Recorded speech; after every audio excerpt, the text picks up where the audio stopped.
Assalamualaikum warahmatullahi wabarakatuh. Bapak Ibu, perkenalkan nama saya Sukamto dari SMK Negeri 1 Bukaan, peserta pelatihan BCKS Batch 5 BGTK Provinsi Kalimantan Selatan. Bapak Ibu, di sini saya akan memaparkan terkait tugas mandiri, penugasan mandiri LK4, yaitu terkait dengan 9 langkah pengambilan dan pengujian keputusan. Di kasus 4 ini Bapak Ibu, saya coba memaparkan yang pertama yaitu terkait dengan kasus 4. Jadi di perpustakaan sekolah ada yang namanya Rara sedang bertugas, yaitu menjadi sebagai petugas piket kebersihan. Rara ini sebagai tugas piket kebersihan di kelas. Kemudian saat sedang merapikan meja, ia menemukan sebuah dompet yang berisi uang. Dompet yang berisi uang di bawah kursi. Kemudian si Rara ini tanpa pikir panjang, Rara mengambil dompet tersebut dan menyimpannya di tasnya, menganggap itu adalah rezeki nomplok karena tidak ada orang lain yang melihat. Kemudian beberapa saat kemudian terdengar pengumuman dari Bu Sri. Bu Sri ini adalah guru pustakawan, bahwa Nina, ada murid yang namanya Nina, salah satu siswa kelas lain, kehilangan dompetnya saat membaca buku di perpustakaan. Kemudian ada yang namanya siswa tari yang kebetulan berada di perpustakaan. Nah, kemudian sejak awal melihat jelas bahwa Rara mengambil dompet tersebut dan memasukkan ke tas. Jadi yang melihat ini adalah si Tari ya. Tari melihat temannya. Kemudian Tari menghadapi dilema. Nah, kemudian yang tadi si Tari karena tahu si Rara mengambil dompet tadi, dia mengalami dilema. Di satu sisi ia tahu bahwa dompet itu milik Nina dan kejujuran adalah nilai yang harus ditegakkan. Di sisi lain, Rara adalah sahabat dekatnya yang sering menolongnya dalam mengerjakan tugas dan berbagi bekal setiap hari. Jika Tari melaporkan hal tersebut atau menegur Rara, besar kemungkinan hubungan mereka akan rusak dan Rara tidak akan bersikap baik lagi padanya. Jadi seperti itu kasus 4. Kemudian yang menjadi pertanyaan kasus 4 yang pertama ini, bagaimana seharusnya Tari menyikapi situasi tersebut. Jadi Tari menyikapi kasus tersebut itu seperti apa? Petunjuk penugasan yang pertama, kita diminta untuk lakukan analisis 9 langkah pengambil keputusan dengan menjawab setiap pertanyaan dari setiap langkah berikut ini. Yang pertama, langkah pertama. Jadi sebelum kita menyimpulkan apa yang akan terjadi dan bagaimana kesimpulannya, kita lakukan 9 langkah ini untuk mengambil keputusan dan kesimpulan. Yang pertama, apa saja nilai-nilai yang saling bertentangan dalam kasus 4. Nah, di dalam kasus 4 ini ada nilai-nilai yang bertentangan yang dihadapi oleh masing-masing pemeran tadi. Yang pertama, nilai kejujuran dan kebenaran. Kejujuran atau kebenaran, mengembalikan dompet kepada pemiliknya versus nilai kesetiaan, loyalitas kepada sahabat antara Tari dan juga si Rara. Juga ada konflik antar keadilan, hak Nina yang mendapatkan kembali miliknya karena dia kehilangan, dan kepedulian praktis menghindari rusaknya persahabatan atau konsekuensi sosial bagi Rara. Untuk langkah kedua ini, pertanyaannya adalah siapa saja yang terlibat dalam situasi pada kasus 4. Yang pertama adalah Nina. Nina ini adalah pemilik dompet atau bisa disebut sebagai korban. Kemudian ada Rara. Nah, kemudian Rara ini dia sebagai pelaku atau pengambil dompet. Kemudian ada Tari, yaitu saksi dan dia sahabat Rara. Kemudian ada Busri sebagai pustakawan atau otoritas perpustakaan.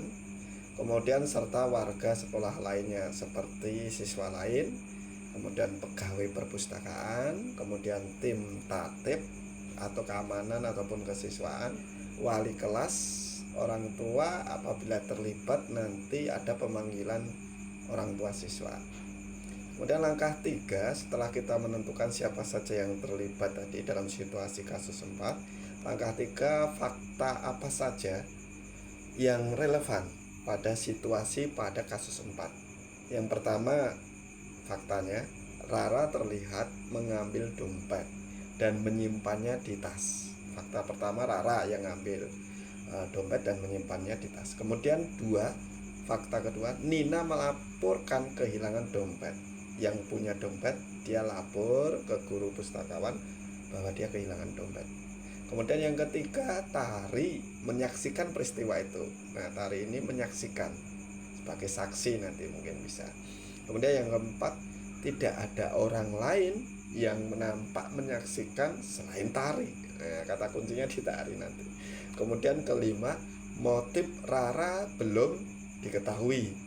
Apakah berniat untuk menyembunyikan, mengambil uang, atau berniat mengembalikan kemudian. Kemudian yang keenam, hubungan pertemanan Tari Rara beresiko rusak jika Tari melaporkan langsung. Kemudian yang ketujuh, ada prosedur atau otoritas di sekolah, yaitu bisa pustakawan, tim tata tertib, kesiswaan yang dapat menangani kehilangan barang siswa. Itu langkah ketiga. Kemudian langkah keempat, kita lakukan pengujian benar atau salah, yang mana bisa dilakukan. Yang pertama, uji legal atau peraturan. Apakah mengambil barang yang bukan milik sendiri melanggar tata tertib peraturan sekolah? Kemungkinan besar iya. Uji legal. Kemudian uji regulasi atau etika sekolah.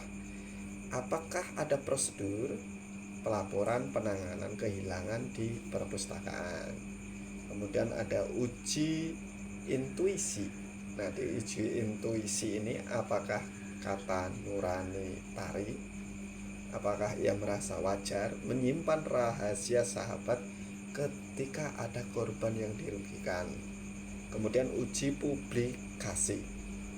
Bagaimana reaksi publik atau sekolah jika kasus ini terungkap belakangan karena tidak dilaporkan? Kemudian yang kelima, uji panutan. Apa yang akan dilakukan seorang guru yang dihormati atau kepala sekolah bila melihat kejadian serupa?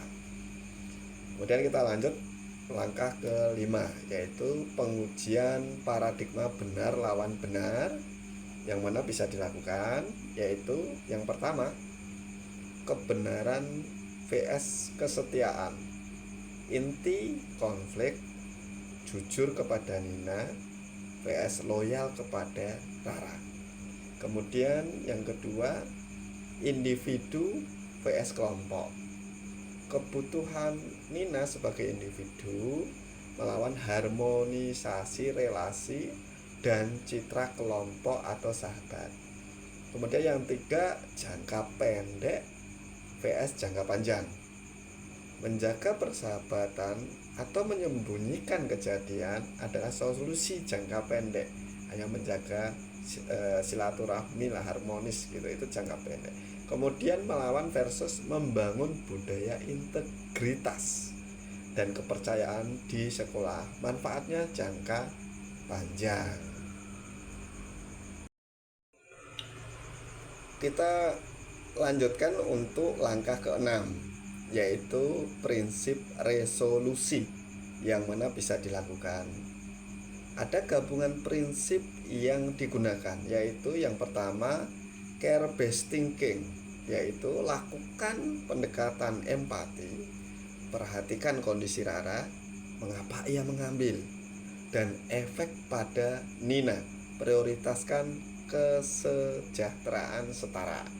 Kemudian rule based thinking. Rule based thinking ini tetap patuhi aturan sekolah dan prinsip kejujuran, mengembalikan barang dan lapor kepada otoritas sesuai prosedur. Kemudian yang ketiga, end-based thinking. End-based thinking ini pertimbangkan hasil jangka panjang, transparansi, dan pengembalian dompet, memperkuat kepercayaan komunitas sekolah dan melindungi korban. Itulah manfaat terbesar bagi banyak pihak. Akan tetapi, prinsip yang perlu diprioritaskan adalah melindungi hak korban, kebenaran atau keadilan, dan aturan sembari menerapkan pendekatan peduli untuk meminimalkan dampak sosial bagi Rara. Selanjutnya langkah ketujuh, adakah opsi lain yang lebih kreatif, adil, dan bijaksana yang bisa dilakukan? Ada beberapa opsi yang dapat dilakukan seperti yang pertama, konfrontasi pribadi secara privat, kita berempati dan dorongan pengembalian, yaitu Tari bicara baik-baik kepada Rara secara privat, mengungkap bahwa ia melihat, kemudian mengajak Rara mengembalikan dompet dan meminta maaf kepada Nina. Jika Rara setuju, opsi ini dapat dilakukan bersama Bu Sri. Kemudian yang kedua, mediation atau restoratif approach, yaitu Tari mengajak Bu Sri atau kesiswaan atau konselor sebagai mediator. Rara diberi kesempatan mengembalikan dan memberi penjelasan atau kompensasi dengan konsekuensi yang mendidik, misal memberikan tugas, pemulihan kepercayaan. Dan yang ketiga, pelapor anonim. Nah, ini bisa dipakai juga, pelapor anonim dengan bukti, yaitu jika Tari takut dampak pada dirinya, ia bisa melaporkan ke Bu Sri secara anonim, no name, tidak ada namanya yang melapor siapa, padahal si Tari tadi ya dia lapor, atau meminta pihak dewasa memeriksa CCTV. Nah, kalau ada CCTV, cek dompet sehingga tindakan terungkap tanpa tekanan interpersonal langsung.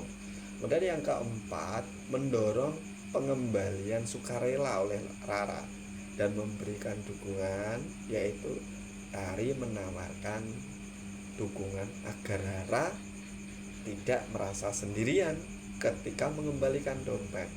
Hal ini akan dapat mengurangi resiko rusaknya persahabatan.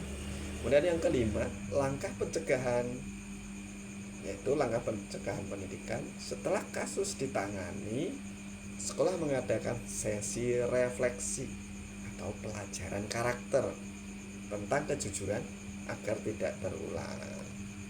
Nah, langkah ke-8, apa keputusan akhir yang ibu bapak ambil sesuai dengan analisis kasus sempat? Jawaban, saya memutuskan Tari menghadapi Rara secara pribadi dan berempati terlebih dahulu, meminta Rara untuk mengembalikan dompet kepada Nina dan bersama-sama melapor ke Bu Sri untuk penyelesaian secara resmi. Jika Rara menolak atau berbohong, maka Tari wajib melapor kejadian itu kepada Bu Sri atau konselor dengan menyatakan apa yang ia saksikan. Langkah ini menerapkan kombinasi care based, memberi ruang dan dukungan kepada Rara, kemudian rule based, mematuhi tata tertib dan mengembalikan barang, dan end based, yaitu melindungi hak Nina dan menjaga integritas sekolah. Saya rasa keputusan ini berusaha meminimalisirkan kerusakan hubungan pribadi sekaligus menegakkan keadilan dan membangun budaya kejujuran jangka panjang. Dengan melakukan pendekatan bertahap yang seperti yang saya sampaikan tadi, maka akan memberikan kesempatan perbaikan pada Rara. Jadi si Rara akan dia memperbaiki diri, tetap memprioritaskan hak korban dan prinsip integritas, dan mencegah normalisasi tindakan salah jika dibiarkan. Jadi kalau hal-hal yang salah itu ya harus kita bujurkan, ya benarkan gitu kan. Yang salah jangan dibiarkan, nanti dia bengkok terus gitu.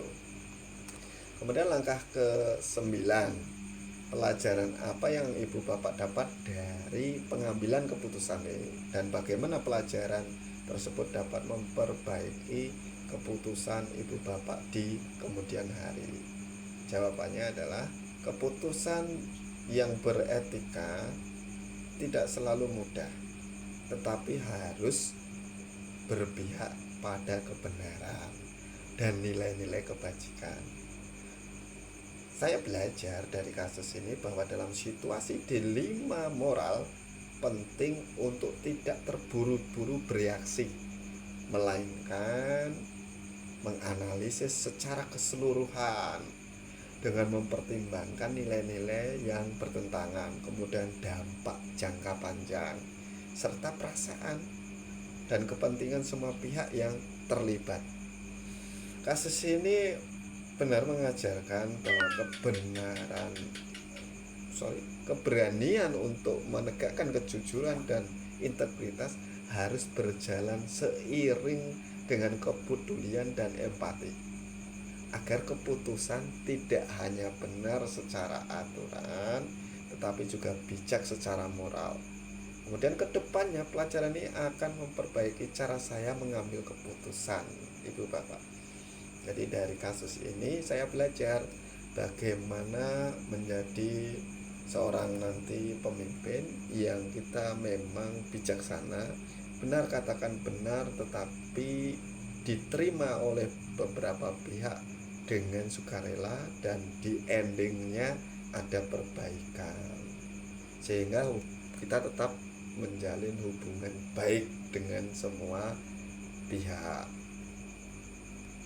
Kemudian transparansi itu memang penting ya teman-teman ya. Jadi secara partisipasi berlandasan kita memunculkan kesadaran dulu. Jadi kalau si kasus ini sudah mulai membaik, insya Allah endingnya pun juga baik.